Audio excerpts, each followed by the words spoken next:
Karon ayong hapon kay inyong tanan magistoryahan na sa taog about blessing. Blessing no. Kay usahay no makaingon tanong nga wa di blessing kay mag-uol ta ba natay problema ingon ana pero moabot ra gyud ay sa panahon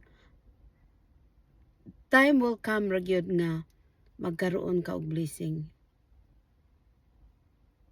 Kay bisag imuha pa nang kuanon, imo pa nang iit sa puwira kung ang blessing mo abot sa imuha, kay ang Ginoo nagtan-aw man na nimo kada adlaw.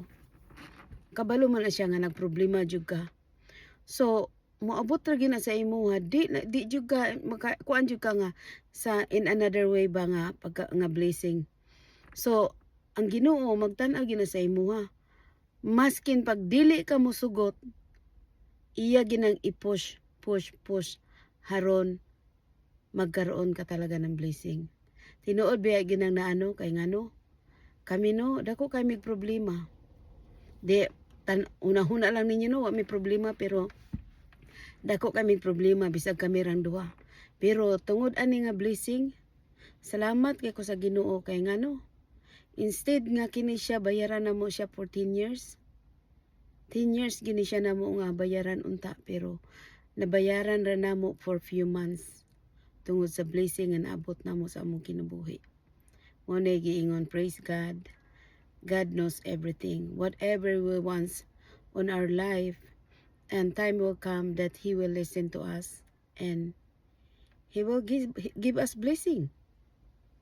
So thank you Lord for everything. Muna kamo ayaw jud mo pagpakawala og paglaom. Kaingon mo nga sus ang Ginoo jud mi blessing kay tungod pobre kay mi sa nga tanan inana. Mabot ra gina sa imong kinabuhi basta ayaw jud mo pagpakawala og paglaom. Pangayoon niyo na sa Ginoo, iampo niyo nang naa kay siya maminaw man gina siya sa inyo ha.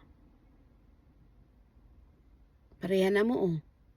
Kami wala na gyud mi nang naa pero ako pagaling akong banan pag istorya pagaling ni ana pag siya no I don't need that pero ako nakadungog ko pagbot yun tanan sa Ginoo no kay ngano padulong na gyud unta ako sa trabaho nagilis na ko ready na ko to go pero nadungog na ko ang tao it's gonna like this person was begging nga ihatag niya ang blessing namo pero akong bana di gyud siya no I don't like that pero ako ningon jud ko we really need that.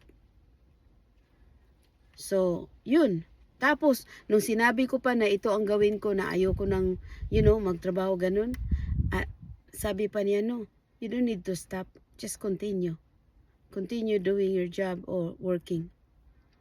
So ang Ginoo maminaw gyud basta maayo lang ka magpaubos lang ka sige o continue your you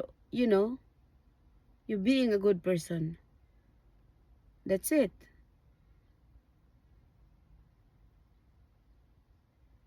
Thanks be to God and moro na ako ikasulti sa inyo ha. Ayaw mo pagpakawalag paglaom kay ang blessing mo abot ra gina sa inyong kinabuhi. Sana nagustuhan niyo ang story ng aking blessing. Have a good day. Bye-bye.